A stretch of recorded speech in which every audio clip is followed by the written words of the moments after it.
Are You Grumpy, Santa? By Gregg and Evan Spiridellis. We all know Santa's jolly, but there's something else worth knowing. There are times when even Santa doesn't feel like ho-ho-hoing. If you've never heard the story, you might be quite surprised. It's about a grumpy Santa who became ungrumpified. One night, while Santa slept, dreams of Christmas in his head, a giant snore from Mrs. Claus blew him out of bed. He rolled across the bedroom floor. Ouchie! Ouchie! Oh!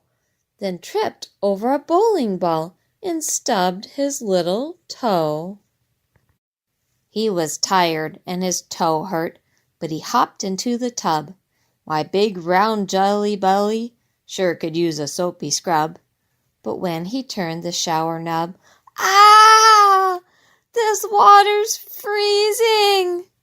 He jumped out of the bathtub, now sniffling and sneezing. The elves defrosted Santa by the edge of a small fire and tried to warm his favorite Santa suit inside the dryer. But the dryer shrank his suit, so they made a little switch and replaced it with the woolly one that made him scratch and itch. At breakfast, things got worse. There must be some mistake. What happened to my waffles, pancakes, sausage, eggs, and steak? I want you on a diet. You're so handsome when you're thin. A grouchy Santa mumbled, Today I just can't win. Santa grabbed his gifts and headed out the door, but his fleet of flying reindeer weren't where they were before. When he finally found them, he shouted out, Oh, no! His reindeer had been buried hoof to antler in the snow.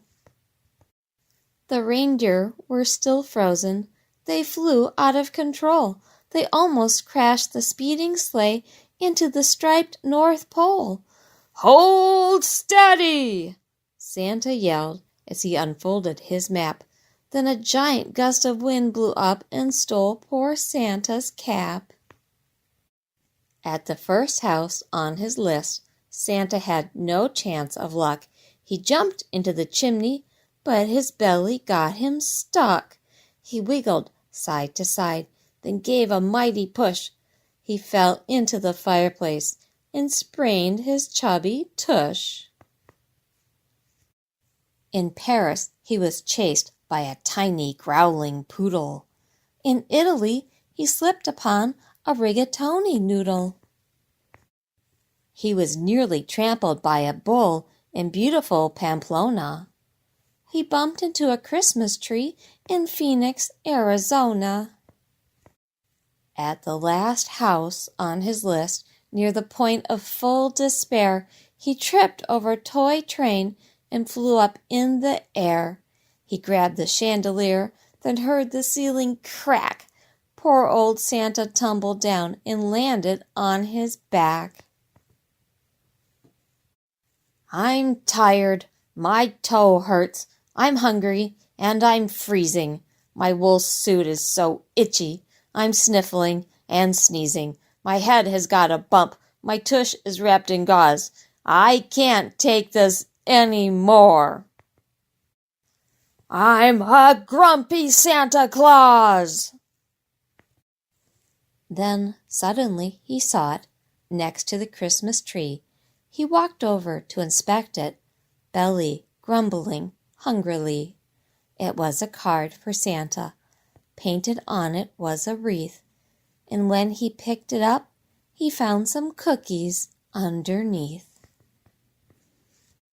As he read the note inside, his heart did nearly pause. We made you all these cookies 'cause we love you, Santa Claus.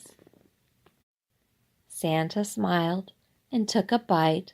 The lesson was quite clear. When people do nice things for you, the grumpies disappear. Santa flew into the night, the winter moon aglow. He felt so good he shouted out a hearty "Ho, ho, ho!" So remember, make them chocolate, silky smooth, or extra lumpy.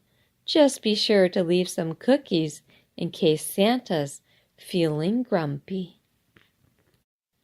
The end. For our parents, their love and support has given us the courage to follow our dreams. Thanks for watching. If you enjoyed the book, please like it and check out the other awesome books on my page, Reading Rhino.